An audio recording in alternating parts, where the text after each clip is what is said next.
Hello बच्चों, welcome to Maths with Chandresh Thakur. Today we are doing the first exercise of chapter 1 real numbers. ये हम सबसे last में कर रहे हैं. फर्स्ट क्वेश्चन है, बुक में तो लिखा हुआ है using Euclid's division algorithm you find the HCF, but since Euclid's division lemma for finding HCF is not in your course, so we'll find out the HCF by prime factorisation method. तो हम इनको simply prime factorise करेंगे और HCF निकालेंगे. So the first number is 135. 5 है तो obviously हम 5 से ट्राई करेंगे. 5 2 ज़ा 10, 3 5 7 ज़ा 35, 3 9 ज़ा 27, 3 3 ज़ा 9, 3 1 ज़ा 3. उसके बाद हमारा नेक्स्ट नंबर है 225. इसको हम 5 से करते हैं. 5 4 ज़ा 20, 2 बचा. 5 5 ज़ा 25, फिर 5 9 ज़ा 45, 3 3 ज़ा 9, 3 1 ज़ा 3. प्राइम फैक्टराइजेशन मेथड में हम इसको लिख सकते हैं 135 5 raise to the power 1, 3 raise to the power 3 and 225 can be written as 5 square into 3 square. बच्चों को समझ में आ जाए तो मेरा तो बेस्ट मेथड होता है सर्कल कर दो. दोनों में 5 कॉमन दिख रहा है, उसके बाद 3 कॉमन दिख रहा है, उसके बाद ये 3 कॉमन दिख रहा है. वरना क्लास 10th के हिसाब से HCF क्या होता है, दोनों में कॉमन होना चाहिए और जिसकी पावर स्मॉलर है. तो 5 1 और 5 स्क्वायर में 5 की पावर 1 स्मॉलर है. 3 क्यूब और 3 स्क्वायर में 3 स्क्वायर स्मॉलर है. वही चीज़ आई देखो 5 3 3 5 3 3 5 इंटू 3 स्क्वायर. सो 5 इंटू 9 क्या होता है, 5 इंटू 9 क्या होता है 45. सो are HCF comes out to be 45. In a similar manner we'll attempt the other two also. Okay, the next part is 196 and 38220.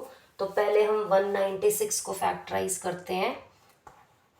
196 को 2 से शुरू करते हैं. 2 9 ज़ा 18, 1 कैरी. 2 8 ज़ा 16, 2 49, फिर ये जाएगा 7 से. 7 7 ज़ा 49, 7 1 ज़ा 7.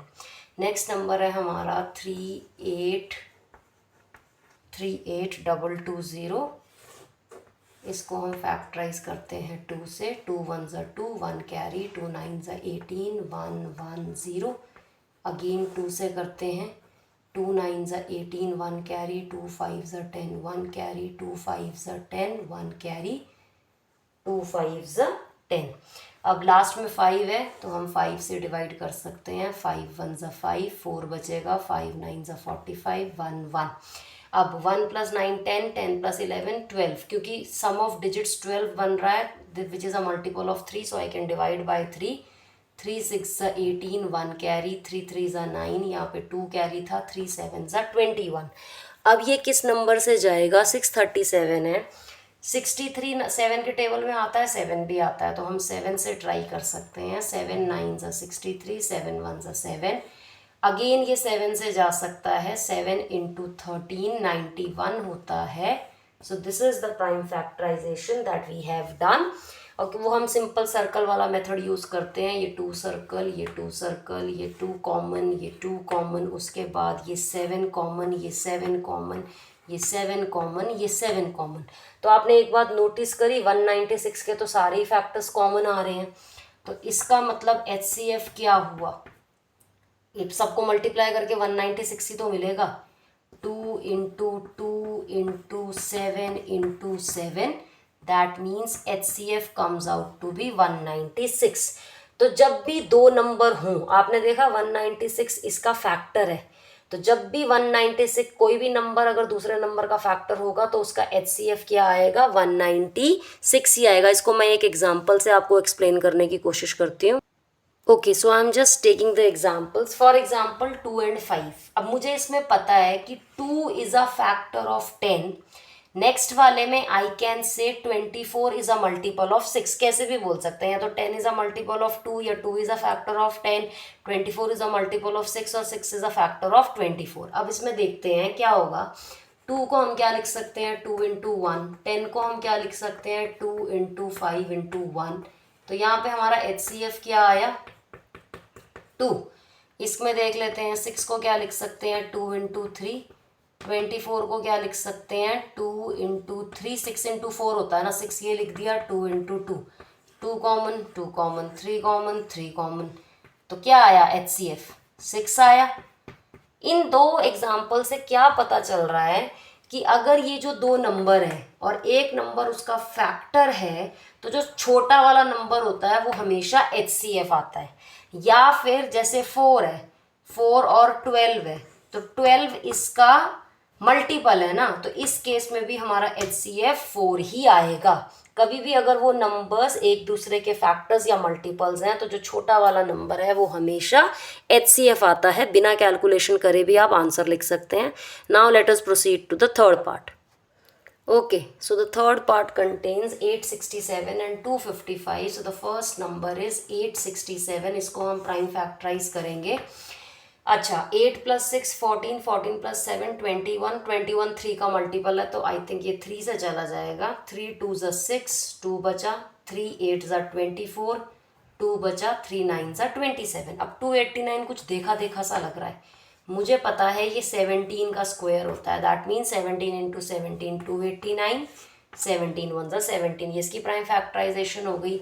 अब देखते हैं 255 की, लास्ट में 5 है तो हम 5 से ही शुरू करेंगे। 5 5 ज़ा 25, 5 1 ज़ा 5। और कभी भी HCF का क्वेश्चन हो तो एक बात श्योर होती है, जो भी थोड़ा डिफरेंट सा फैक्टर है वो इसमें होने के काफ़ी चांसेस हैं। तो 51 में ये 17 हो सकता है, पर rather than trying with the 17, 5 plus 1 6 होता है तो ये 3 से जाएगा। 3 1 ज़ा 3, 2 कैरी बचा, 3 7 ज़ा 21, 17 1 ज़ा 17, सर्कल कर लो। कॉमन देखो 3 और 3 कॉमन है, 17 और 17 कॉमन है, बाकी फैक्टर्स कॉमन नहीं है। तो हमारा HCF क्या आया 3 into 17, and I hope you people know what is 3 into 17, that is 51. So this is the HCF of third part. Now we'll proceed to the third question. We'll do second, fourth and fifth later. Okay, question number 3, it's important from board point of view. Question number 3 says, an army contingent members 616 is to march behind an army band members of 32 in a parade. Two groups are to march in the same number of columns. What is the maximum number of columns in which they can march? Simple language, आप सब लोगों ने parade देखी होगी, उसमें क्या होता है, आगे बैंड मेंबर्स चलते हैं और पीछे वो उनके रेजिमेंट वाले चलते हैं। तो ये बैंड मेंबर्स चल रहे हैं आगे और ये कंटिंजेंट मेंबर्स चल रहे हैं, ठीक है। अब ये कितने हैं 616 और ये कितने हैं 32। अब ये आगे जितनी कॉलम्स बनाएंगे उन्हीं कॉलम्स के पीछे इनको चलना है। तो पूछा गया है कि हमें मैक्सिमम नंबर ऑफ कॉलम्स चाहिए, मतलब ज़्यादा से ज़्यादा 32 को हम कितने उसमें बांट सकते हैं कि उतने ही इक्वल पार्ट्स में ये डिवाइड हो जाए। तो 32 के फैक्टर्स क्या होते हैं, या तो 16 इंटू 2 हो गया या 8 इंटू 4 हो गया, है ना।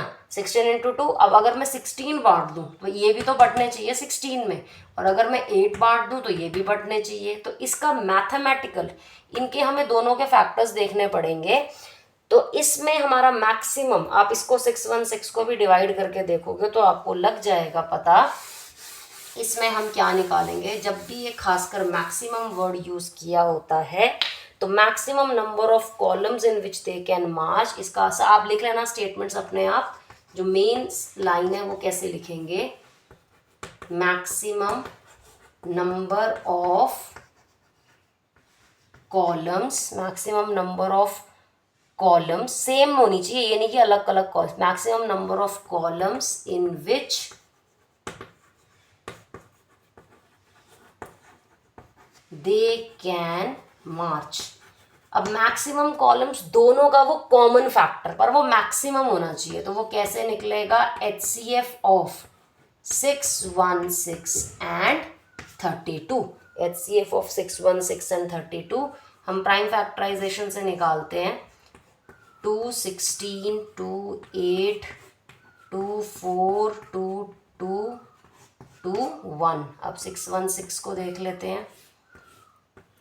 2 3 ज़ा 6 0, 2 3 ज़ा 6, मैंने कुछ गड़बड़ करी, 2 3 ज़ा 6 0, अच्छा सॉरी 2 0 ज़ा 0, ये 1 बचेगा ना यहाँ पे, तो ये 16 बन जाएगा, 2 8 ज़ा 16। अब 2 1 ज़ा 2, 1 कैरी, 2 5 ज़ा 10, 2 4 ज़ा 2 7 ज़ा 14, 1 कैरी, 2 7 ज़ा 14, फिर 7 11 ज़ा 11 1 ज़ा। ये हो गई इसकी प्राइम फैक्टराइजेशन। अब इसमें कॉमन देखते हैं, ये 2 ये 2 ये 2 ये 2 ये 2 ये 2 ये ना सॉरी ये 2 की ज़रूरत नहीं है। कितनी बार आया, 1 2 3, तो इसका HCF कितना आया, 2 इंटू 2 इंटू 2, तो मैक्सिमम नंबर ऑफ कॉलम्स कितनी हो गई, 8 कॉलम्स। अब मैं इसको एक बार फिर एक्सप्लेन करके दिखा देती हूँ ये आगे कैसे होगा, क्या मतलब है इसका। 8 कॉलम्स का मतलब है यहाँ पे जो आगे बैंड मेंबर्स ने चलना था वो कितने थे, 32, तो 1 2 3 4 5 6 7 8 कॉलम्स चलेंगी उनकी आगे। और कितने कितने मेंबर्स होंगे, 32 का मतलब क्या होता है, 8 इंटू 4, 1 2 3 4 1 2 3 4 1 2 3 4 3 4 1 2 3 4 1 2 3 4 1 2 3 4 1 2 3 4, ये हो गए ना, 32 मेंबर्स एडजस्ट हो गए। अब इसके पीछे ये 616 है, तो ये पूरा 8 देख लो, ये 8 किससे इंटू हो रहा है, 7 इंटू 11 77 से, मतलब 616 को हम क्या लिख सकते हैं, 8 इंटू 77। तो इसके पीछे भी 8 कॉलम्स बनेंगी और इसमें कितने मेंबर्स होंगे, डैश डैश 77 इसमें, 77 इसमें, 77 77 77 77 77 77। तो समझ में आया, हमने दोनों टुकड़ियों को कितने पार्ट्स में बांटा, 77 का एक ग्रुप बन रहा है और वो 8 कॉलम्स में मार्च करेगा। So maximum columns in which they can March is 8 and that maximum is representing HCF. Now I'll explain Euclid's division lemma and then we'll do question number 2, 4 and 5 based on that. Euclid's division lemma से HCF find नहीं करना, पर आपको पता होना चाहिए Euclid's division lemma क्या होता है। Okay, theorem 1.1 says Euclid's division lemma. Euclid's division lemma क्या कहता है, given positive integers a and b, अगर आपके पास दो positive integers हैं a and b, तो दो यूनिक इंटीजर्स एग्जिस्ट करेंगे Q and R such that it satisfies the condition A is equal to BQ plus R where ये R किसके बीच में लाई करेगा, 0 और B के, R is greater than or equal to 0 and less than B। एक example दिखाते हैं। For example A है 2 और B है 11, ठीक है। तो अब मैं अगर इस फॉर्म में लिखूं, इसको B ले लेते हैं और इसको A ले लेते हैं, ठीक है। A बिगर नंबर ले लेते हैं, B स्मॉलर नंबर ले लेते हैं, तो A is equal to BQ plus R। अब मैं 11 को क्या लिख सकती हूँ, 11 कैन, अगर 11 को मैं 2 से डिवाइड करूंगी तो 11 is equal to 2 into 5 plus 1, 2 5 ज़ा 10 होता है, 1 रिमाइंडर बचेगा, है ना। ये आप, आई होप आपको पता है। 11 को अगर मैं 2 से डिवाइड करूँ, 2 5 ज़ा 10, तो ये क्या है, R है, ये क्या था A, ये क्या था B, और ये क्या आया Q। ये कोशेंट, ये रिमाइंडर, ये हमारा डिविडेंड है, ये हमारा डिवाइजर। आप पहले भी छोटी क्लासेस में करते हो, dividend is equal to divisor, divisor into quotient plus remainder. अब ये क्या था A, ये क्या था B, ये क्या आ गया Q, और ये क्या है रिमाइंडर। अब ये रिमाइंडर पे कंडीशन क्या है कि जो भी रिमाइंडर होता है वो हमेशा डिवाइजर से छोटा होता है। अगर ये रिमाइंडर 0 आ गया तो वो उसका कंप्लीट फैक्टर हो गया। तो रिमाइंडर 0 भी हो सकता है या फिर 0 से बड़ा होगा, पर हमेशा डिवाइजर से छोटा होगा। तो यहाँ पे जो मेरा रिमाइंडर 1 आया है, this 1 is greater than equal to 0 but it is less than equal to 2. Using this concept we will be doing the remaining questions. I hope ये Euclid's division lemma आपको समझ में आया होगा। Thank you. Have a good day.